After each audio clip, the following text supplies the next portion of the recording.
back to the White Storm channel here on YouTube. This is your host with the most, White Stoner. So, I just finished the Daytona 500 for all the NASCAR fans out there. It was a really good race, actually. So, Kevin Harvick didn't win it like I wanted him to. He came in fourth, which is alright. So, Michael McDowell actually won it. That's really, really cool. Actually, that's his first ever win. And he was leading the points, and he is in the chase. So that's really, really cool.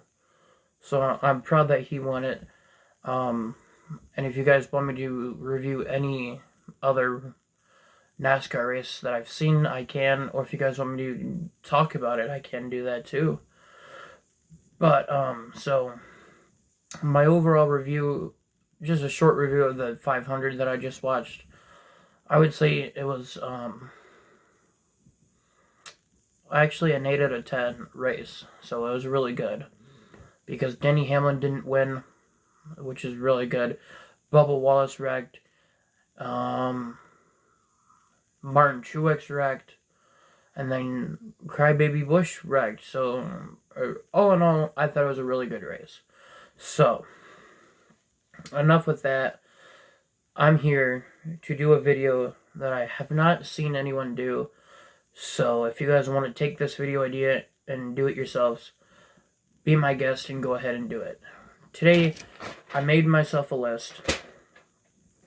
And what I got here is the Undertaker Wrestlemania Matches ranked on how I thought they were, and in the order I think they should be. So he's been in WrestleMania since WrestleMania 7, as we all know. So he's had 27 WrestleMania appearances. He's won 25 of them and lost 2 of them.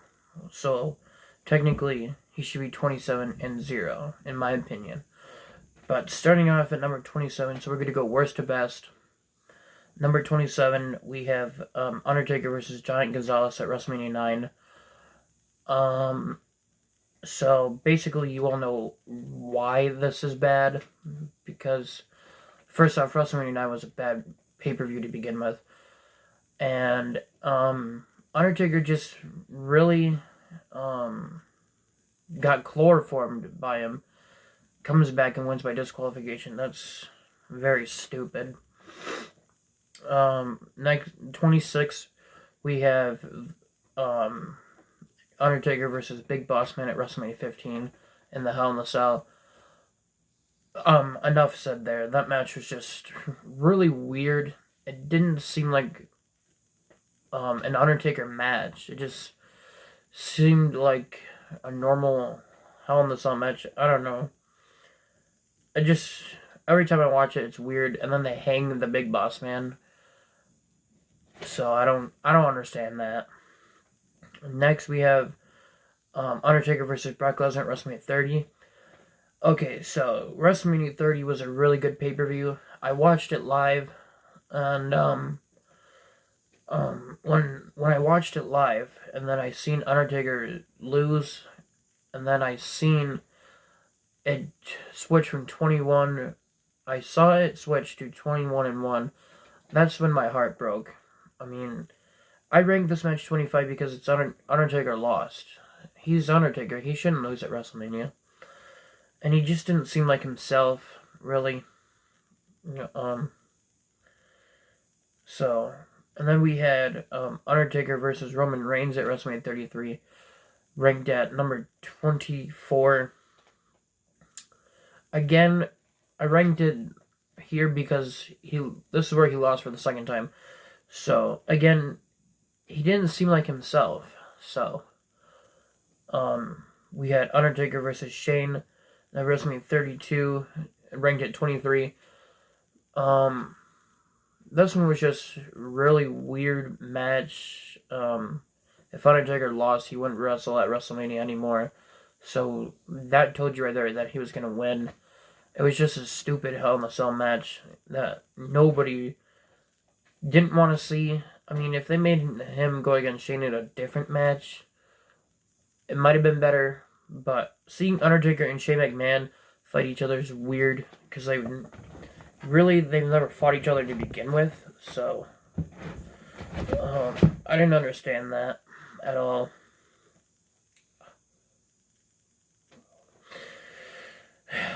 And then at 24 we had, or 22, my bad, we had Undertaker versus Big Show and A-Train at WrestleMania 19.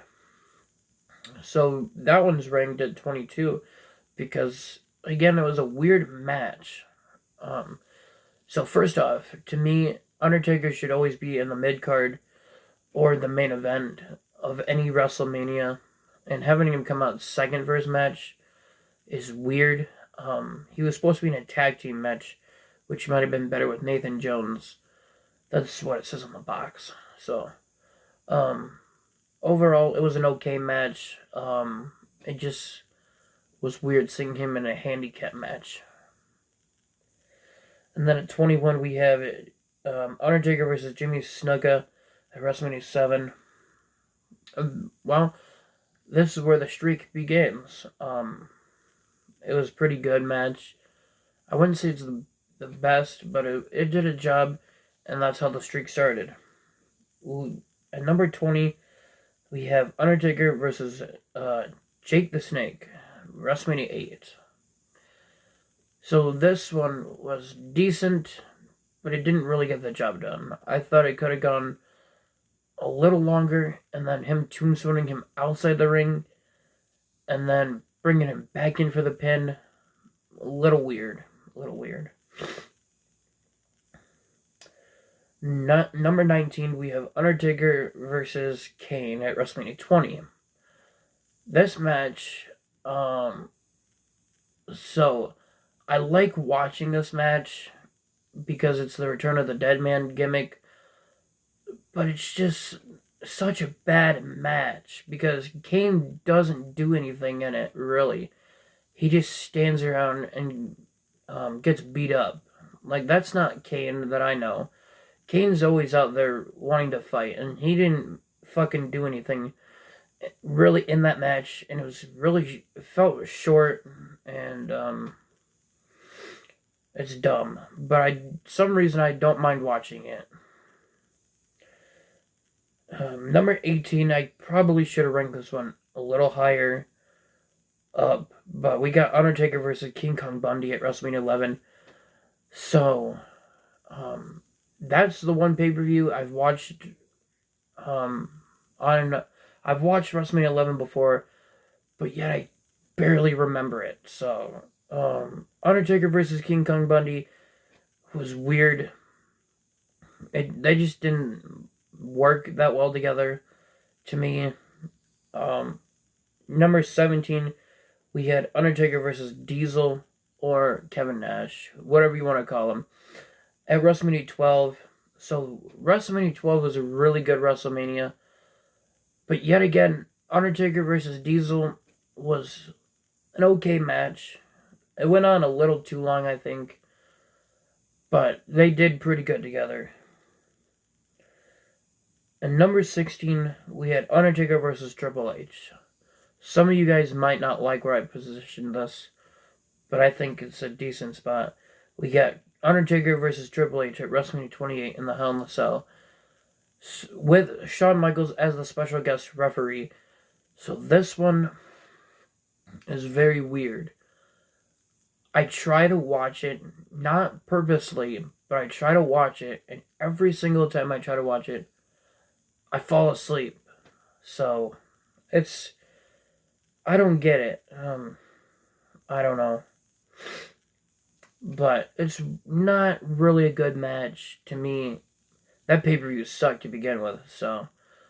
But, I don't mind watching it. It's just, somehow I fall asleep through it, and I don't know why. And then 15, for some reason, I got sidetracked and couldn't really put this one somewhere. So we had Undertaker versus John Cena, a dream match everybody wanted to see. This one I definitely should have put higher up, for sure. Somewhere in the 20s, I think. But I put it at 15 for some reason. Um, Undertaker and John Cena. That match basically was like Undertaker and Kane at WrestleMania 20. John Cena didn't do jack shit in that match. He basically was um, being a dumbass, and that's not John Cena I know. So Undertaker won it in like a few minutes. I get it. He was making a comeback, and he was a lot better than he was at WrestleMania 33.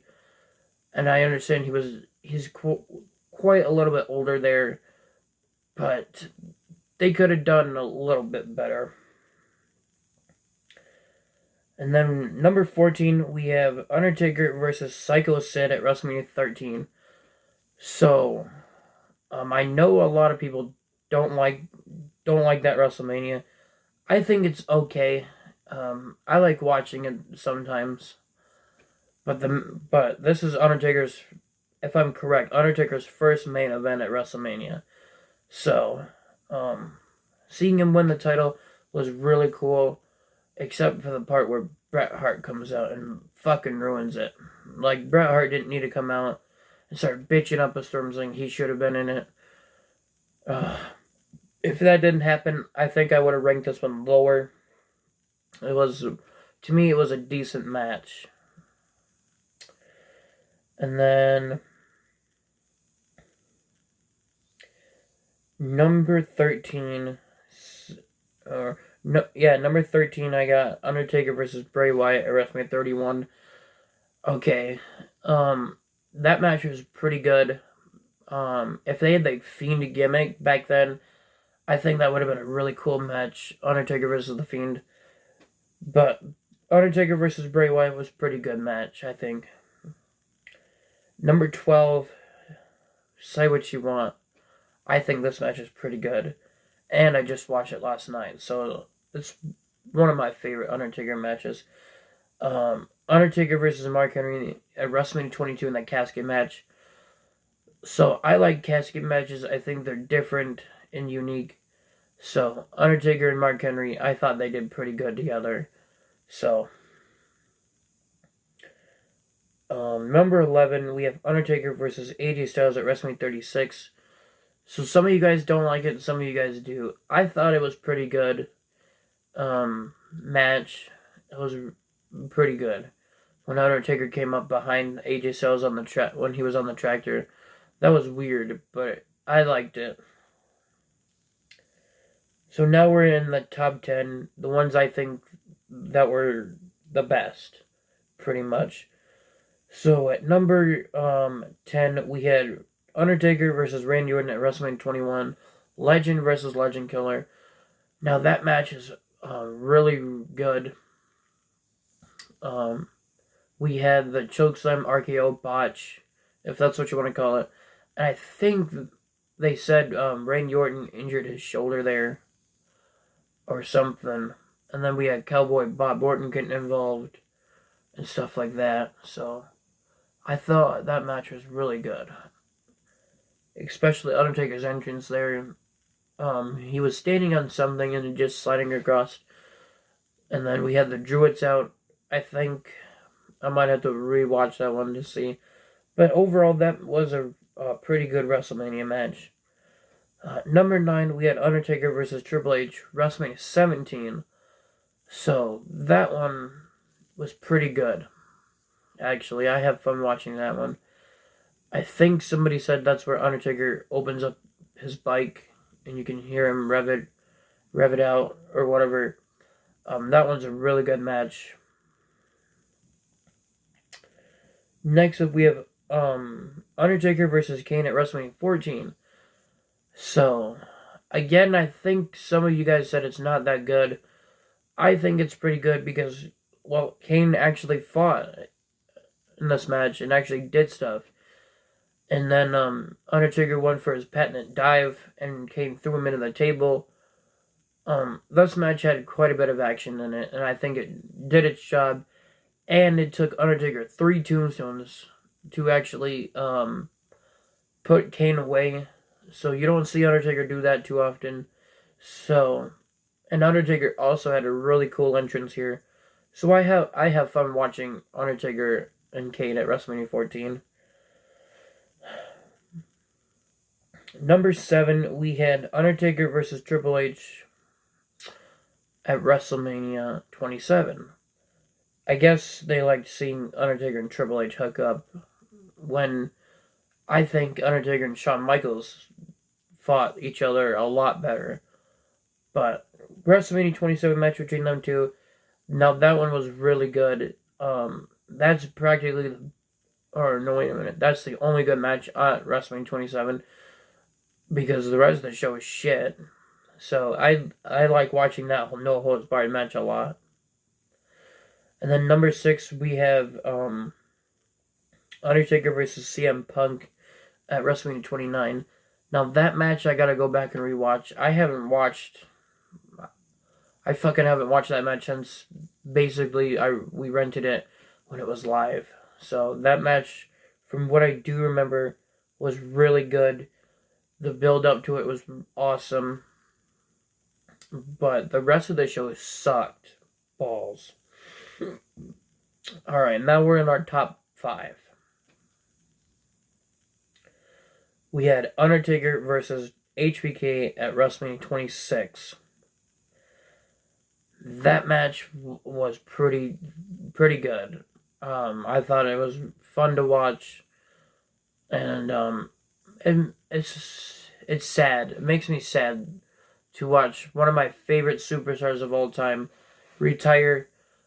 I understand Shawn Michaels was getting older, and he probably had injuries that he wanted to recover from, but I still feel that Shawn Michaels could have gone another year in the business and fought, or put him on part time and have him fight once in a while. I think he could have done it, but it's all right. It's all right. That was a really good match. Number 4, we had Undertaker versus Ric Flair at WrestleMania 18. That match is just so much fun to watch because it's a no holds barred match. They both were bleeding. And then it's just a lot of fun because you didn't see Undertaker and Ric Flair fight. Practically, you never seen them fight at all besides right there. So that match was really good. And now our top 3. So if you know me, if you know White Stoner pretty good, you should know his top 3 favorite Undertaker matches at WrestleMania. Number 3, I ranked him by popularity, basically. And then most of them were ranked by popularity. And then some of them are ranked by my favorites. So number 3 was kind of difficult. I didn't know if I wanted to put it second or first. But number 3, we got Undertaker versus Batista at WrestleMania 23. So, still, that match is really good. It just felt short, 15 minutes. I think they could have gone on a little longer if they wanted to. Still today, if you get the 3-disc set, you get the Hall of Fame. And if I'm correct on the 3-disc set, Disc 2 has just John Cena and Shawn Michaels again. But if you get the 2-disc set like I have, without the Hall of Fame, it's strictly Shawn Michaels and John Cena on Disc 2. Which to me, it should have been Batista and Undertaker closing out WrestleMania. Because Undertaker won the Royal Rumble, and you put him in like the fucking 5th match. They were in the 5th match. They were right after Chris Benoit and MVP. Not that I don't mind it. It's a decent spot for Undertaker's match. But fucking come on. Make him closing out WrestleMania because he won the Rumble. I mean, you're guaranteed a main event spot at WrestleMania. Yes, that was a SmackDown's main event. But, like I said, make it the actual main event of the event. So that one was ranked 3. A really, really good match. I honestly thought that Batista could have beat him. So number 2, Undertaker versus Edge at WrestleMania 24. So you all know that's my all-time favorite Undertaker match at WrestleMania. He had an amazing entrance, and Edge had a fantastic entrance too.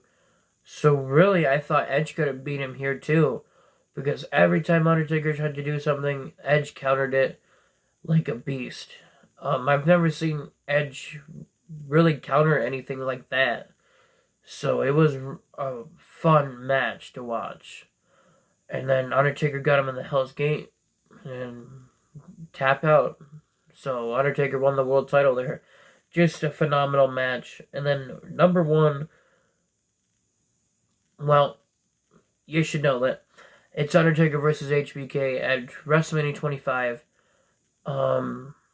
That match is just fantastic. Well done. Really, Shawn Michaels could have beat him here too. He was 1 second away from ending the streak. But they put on the show. So that's the best match at WrestleMania 25. A lot of you guys say it's not good, which you're wrong. I mean, okay, it's not the best pay-per-view, but I like watching it once in a while. So, and Undertaker and HBK at WrestleMania 25, they stole the show because HBK kicked out. We had the infamous Undertaker face, and then he went for his dive, and then Shawn Michaels put the cameraman in front of him. It was just a really fun match. I like watching it. So there is my ranked Undertaker WrestleMania matches. Like I said, I've never seen anyone do it, so I figured I'd do it for you guys. So, please leave your comments down below. What is your favorite WrestleMania Undertaker match? Once again, mine is WrestleMania 24, Undertaker versus Edge. And like I said in the beginning of it, if you guys would like me to talk about NASCAR, because that came back, I can do that for you guys. They're going to the Daytona Road Course again next Sunday. Can't wait to watch that. And if you guys want to take this video and make it into your own, go ahead and do it. I wouldn't mind listening to your list of ranked Undertaker matches at WrestleMania. And if you guys want to see it, here is the list that I put together. So, there you go. There you go. I hope you all enjoyed this video. So, don't forget to subscribe. Don't forget to leave a like. And thank you to the 160 subscribers that I do have now. Let's keep that climbing to 1,000. We can do it. So, let's do it. And your host with the most, White Stoner, is out.